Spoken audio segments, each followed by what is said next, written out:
সাদুজ্জামানের একজন কমলালেবু বইটা পড়ছিলাম। তো এটা কবি জীবনানন্দ দাশের জীবনীমূলক একটা বই। তো এখানে তার ছোটবেলার একটা কাহিনী আছে। তো এক ফকির তাদের বাড়িতে ঘাস কাটতে আসে। তো তিনি যখন ঘাস কাটছেন তখন কবি জীবনানন্দ দাশ, তখন তিনি ছোট, আহ, সেই ঘাস কাটা দেখে কাঁদছিলেন। তখন সেই ফকির তার কাঁধে হাত রেখে বলেন, কিছু ভাববে না খোকাবাবু, এই তো আর কয়েকদিন দেখবে আবার কেমন সুন্দর নরম কচি কচি ঘাস গজিয়ে যায়।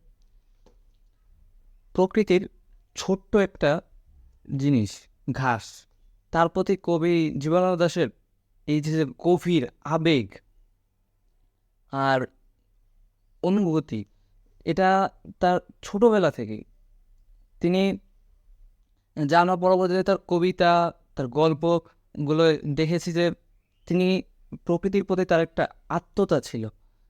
তিনি গভীরভাবে অনুভব করতেন প্রকৃতিকে।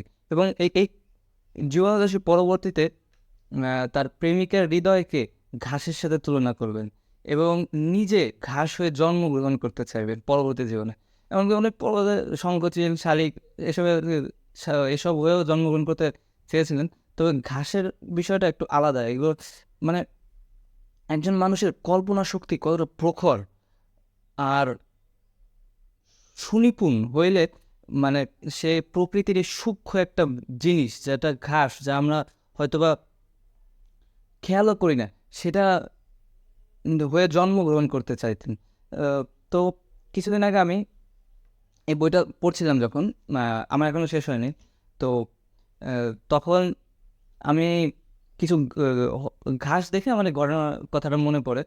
তো আমি জীবনানন্দ দাশকে বইতে পড়েছি, অনুভব করেছি, কিন্তু উপলব্ধি করেছি আমি ঘাসের ভিতর।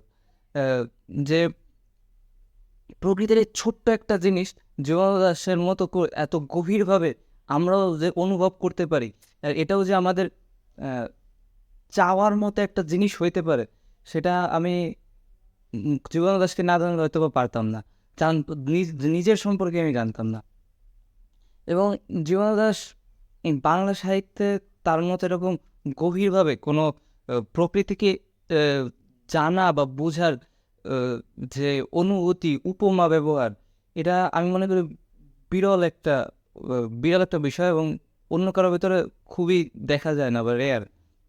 আমি তারই এক কবিতার কিছু লাইন বলে শেষ করব।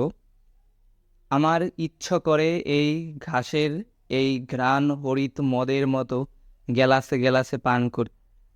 এই ঘাস শরীর সানি, চোখে চোখ ঘষি।